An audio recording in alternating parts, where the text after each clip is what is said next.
This is a demonstration of how we might integrate media into the lesson content for courses at Rio Salado. As I think we've mentioned before, the course content for RioLearn doesn't actually reside inside of the LMS. We link to it from the LMS. This allows us a lot more flexibility in the format and in the way that we present material. It also makes it so that it's not quite as easy for the individual instructor or the faculty chair or anyone else to actually put in the media. We have specialists who do this. So I'm not going to go into the programming, I'm just going to show some of the treatments we use for media. You can see right off the bat in the beginning here, and I think you've seen this in the ELN courses, the use of a program or JavaScript code called HiSlide, where we can pop up a window. This allows you to take an image that might be very large and would take up a large amount of real estate and get in the way. It allows you to make it small so you can read the text, but when you want to really focus on the image, it can take over the screen, you can focus on it, and then you can move on. I can print it from here if I needed to for my study. Same thing goes with tables and charts that we might include. Here's one where if we click on the image, you can have it larger, you can print it from here also just by itself without getting the content, the other lesson content involved.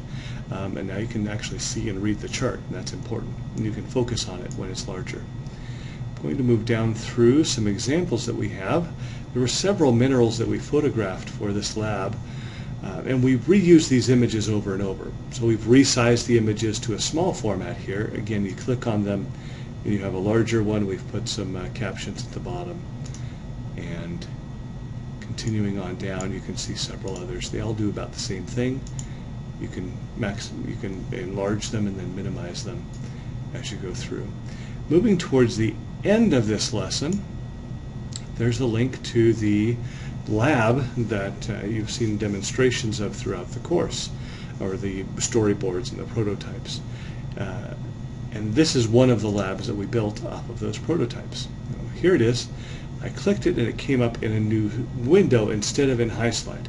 One reason we did that was because of the space in HiSlide, the size of the window that you could define with HiSlide. This allows us to put it in a window by itself. You're isolated in this activity.